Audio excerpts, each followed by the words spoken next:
आज की कहानी गांव के लड़के की short motivational story in Hindi. आज की ये कहानी सुनने के बाद आप हर काम पूरी ईमानदारी और मेहनत से करोगे, या कह लो ये कहानी आपको मजबूर कर देगी पूरी ईमानदारी और मेहनत से अपना काम करने के लिए। यह कहानी है एक गांव के लड़के की। घर की मजबूरी और पैसों की कमी की वजह से वह दूर शहर काम करने के लिए जाता है ताकि वहां से वो कुछ पैसे कमा पाए जिससे उसका और उसके घर वालों का खर्चा पूरा हो पाए। वो लड़का काफी दिनों तक काम की तलाश करता है और आखिरकार उसे काम मिल जाता है। वो लड़का अपना सारा काम पूरी ईमानदारी और मेहनत से पूरे दिन करता है। यह देखकर उसका मालिक खुश हो जाता है। अब 6 महीनों तक ऐसे ही चलता है। 6 महीने बाद वह लड़का अपने मालिक को कहता है कि अब मैं कुछ दिनों के लिए वापस अपने घर जाना चाहता हूँ। और उस लड़के को पूरी उम्मीद थी कि उसका मालिक उसे घर जाने से नहीं रोकेगा, लेकिन उस लड़के की सोच से विपरीत उसका मालिक कहता है नहीं, तुम्हें 2 महीने का थोड़ा और काम करना है और फिर उसके बाद अपने घर जा सकते हो। लड़के को थोड़ा गुस्सा आता है, लेकिन वह अपने गुस्से को शांत करके मालिक से पूछता है कि बताइए मालिक कौन सा काम है। उसका मालिक कहता है कि हमें एक घर खरीदना है।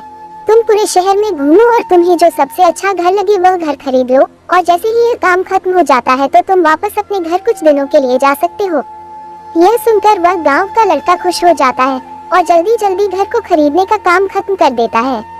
वो मालिक के पास जाता है और कहता है कि मालिक मैंने सबसे अच्छा घर आपके लिए खरीद लिया है। मालिक हैरान हो जाता है और कहता है सिर्फ 10 दिनों में तुमने अच्छा सा घर खरीद भी लिया। गांव का लड़का कहता है हाँ ये घर काफी बढ़िया था इसलिए मैंने खरीद लिया, और कहता है कि क्या अब मैं अपने घर कुछ दिनों के लिए वापस जा सकता हूँ। मालिक कहता है नहीं, तुम सिर्फ 2 दिनों के लिए अपने घर वापस जा सकते हो। गांव का लड़का कहता है अरे मालिक मुझे गांव जाने में ही 1 दिन लगेगा, तो कैसे भला मैं 2 दिनों में वापस आ जाऊं? मुझे मेरे परिवार के साथ वक्त भी बिताना है। मालिक खुश होकर कहता है कि अब से तुम हमेशा अपने परिवार के साथ ही रहोगे। जो घर मैंने तुम्हें खरीदने के लिए कहा था वह घर तुम्हारे और तुम्हारे परिवार के लिए मेरे तरफ से एक तोहफा है। यह सुनकर वह गाँव का लड़का खुश होने के बजाय मायूस हो जाता है और कहता है कि अगर मालिक आपने मुझे पहले कहा होता कि यह घर आप मेरे लिए खरीद रहे हो तो मैं थोड़ी और जानकारी प्राप्त करके इससे और अच्छा घर खरीदता। मालिक ने कहा मैंने तुम्हें 2 महीने दिए थे और 10 दिन में खरीद कर तुमने तुम्हारा नुकसान किया है। इसी तरह जिंदगी में भी हमारे साथ यही होता है। कहानी में जो मालिक था वह असल में वक्त था, और हमेशा वक्त जाने के बाद कहते हैं कि अगर मुझे पता होता तो मैं इससे भी अच्छा कर देता। इसलिए आप अभी जिंदगी में जो भी कर रहे हो उसे पूरे जुनून और मेहनत के साथ कीजिए। क्या पता आप आज जो काम कर रहे हो वो आने वाले समय में आपकी जिंदगी बदल दे।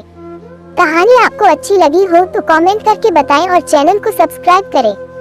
तब तक के लिए धन्यवाद। Thanks for watching. जय श्री श्याम।